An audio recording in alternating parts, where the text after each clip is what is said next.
My name is Pete Johnson. I'm running for the Minnesota House here in District 8A.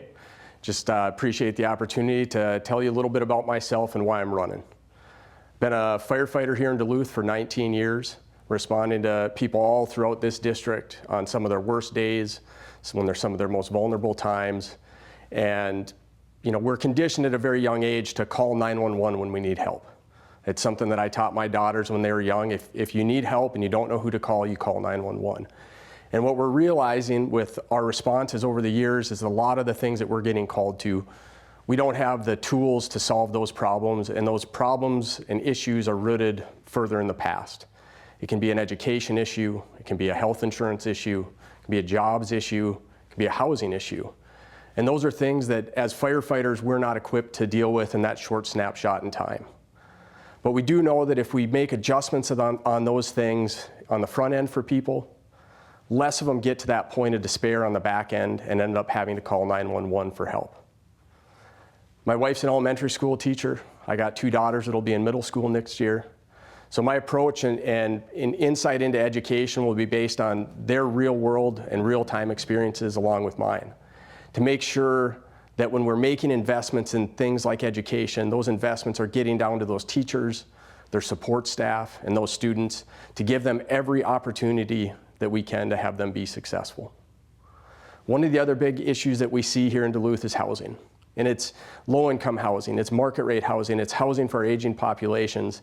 And if we don't do something to address all 3 of those pieces, it is going to be harder for Duluth to grow, it's going to be harder to grow our economic base, and we're going to have more people that are struggling to get their basic needs met.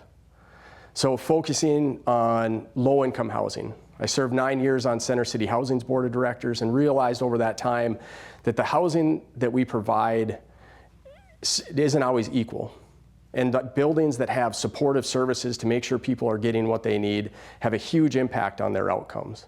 So when we look at that type of housing, making sure we're considering including those supportive services so that we aren't necessarily just warehousing people, we're actually getting them the help that they need and addressing those core issues as to why they're without a house in the first place. We also have to address the market rate housing issue so that we can continue to attract people to Duluth here, as well as make some adjustments on the other end so that our aging population has safe, secure places to live. And apartments aren't for everyone, so we have to make sure that those single family options are available. For 16 years, I've been a union officer with the Firefighters Union, serving at the local level, the state level, and our international level.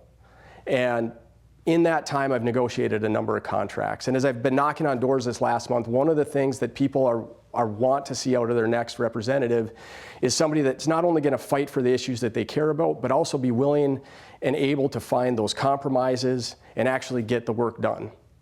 And that is something that we do when we negotiate contracts. I never went into a contract without a huge list of things that I was trying to accomplish for our members and walked out the other side with that list unchanged. There are certain things that we would not budge on, and there are certain things where we could find those compromises, or where we could make adjustments and come to an agreement that ultimately everybody can work with. So as we go forward, I'm going to keep reaching out to voters. I'm going to keep reaching out to groups and the people in our community to make sure that I have a good idea of what they want and what they need in their next representative. And I'm going to keep working. I'm going to keep knocking on doors. I'm going to keep having these conversations so that when I get elected, I'll be able to take their voices and their ideas with me down to that state capitol and do this work. So I appreciate your support from this campaign starting back in January, and I appreciate your support in August and November as well. Thank you very much for your time.